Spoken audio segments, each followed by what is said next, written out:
আসসালামু আলাইকুম ভিউয়ার্স, কি অবস্থা সবার? তো দেখতে পাচ্ছেন এখানে আমার দুইটা প্যানেল আছে। একটা হচ্ছে 100 ওয়াট আর একটা হচ্ছে 40 ওয়াট। নিচেরটা যেটা এটা 100 ওয়াট, উপরটা 40 ওয়াট। তো এটা আমি কিভাবে সেট আপ করছি আপনাদেরকে দেখাবো। তো ভিউয়ার্স, চলে আসলাম আমার রুমের ভিতরে। এই দেখতে পাচ্ছেন এখানে আমি একটা কন্ট্রোলার লাগিয়েছি। এটা একটা কন্ট্রোলার।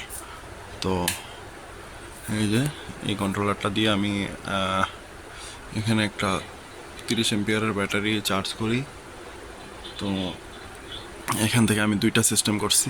একটা হচ্ছে এই যে এই তারগুলো এখানে আসছে, সৌরবিদ্যুৎ প্যানেল থেকে আসছে এখানে।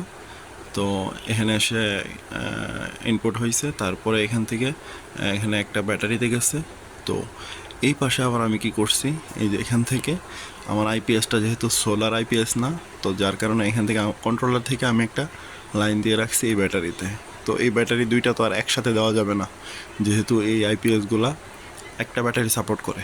তাই আমি এখানে কি করলাম, এই যে 2 এ একটা পিন লাগাই দিলাম, সুইচ লাগাই দিলাম। এখানে আমি যখন সুইচটা নিচের দিকে দিব তখন চার্জ হবে আইপিএসের ব্যাটারি, আর যখন আমি উপর দিকে দিয়ে রাখছি এখন চার্জ হচ্ছে আমার সৌরবিদ্যুতের ব্যাটারি। এই যে এটা হচ্ছে একটা সৌরবিদ্যুতের লাইট।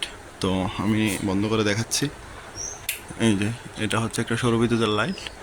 তো এখন বাজে প্রায় 3টা। এখন এম্পিয়ার কত দেখাচ্ছে দেখি। এম্পিয়ার 1.7 এম্পিয়ার, 140 ওয়াটের প্যানেল থেকে। তো এই যে চার্জ হচ্ছে, এখনও ব্যাটারি কম আছে, এখন চার্জ হবে ইনশাল্লাহ। তো এই হচ্ছে আমার সেট আপ। আর এটা দিয়ে আমি প্রায় 6টা লাইট চালাই এবং 3টা ফ্যান চালাই। এই যে এখানে এই যে এই টেবিল ফ্যানগুলো আমি ইউজ করি, এই যে সোলারের ফ্যানগুলো, এগুলো আমি ব্যবহার করি। এই যে এখানে একটা সুপার স্টারের ফ্যান আছে, এটা ব্যবহার করি। আর আর এখানে দেখতে পাচ্ছেন এ হচ্ছে আমার এই যে লাইটের সুইচটা। প্রত্যেকটা রুমে রুমে আমি এরকম লাইটের সুইচ লাগিয়ে রেখেছি, যেটা দিয়ে সৌরবিদ্যুতের জন্য আলাদা সুইচ ব্যবস্থা করেছি। আইপিএসও আছে, প্লাস আইপিএস দেখা যায় যে কারেন্ট গেলে হয়তো 2-3 ঘন্টা চলে, তারপর বন্ধ হয়ে যায়। এই জন্য সৌরবিদ্যুৎ পাশাপাশি রাখছি। আর আইপিএসের ব্যাটারির মধ্যে দেখা গেছে আমার যখন কোনো কারণে পল্লী বিদ্যুৎ যেহেতু আমাদের এলাকায়, তো যখন লাইন বন্ধ করে দেয় তখন আমি কি করি, আমার ব্যাটারি তো 2 ঘন্টার বেশি ব্যাকআপ দিবে না, কারণ এটা ছোটো ব্যাটারি, 120 অ্যাম্পিয়ারের ব্যাটারি। তো এই জন্য আমি সৌরবিদ্যুতের এখানে লাইনটা দিয়ে রাখি, যার কারণে 140 ওয়াটের প্যানেল থেকে সারাদিন এটা চলে। তো আইপিএসে ব্যাকআপ নিতে পারে সারাদিন। তো আমার বিদ্যুতের কোনো সমস্যা হয় না।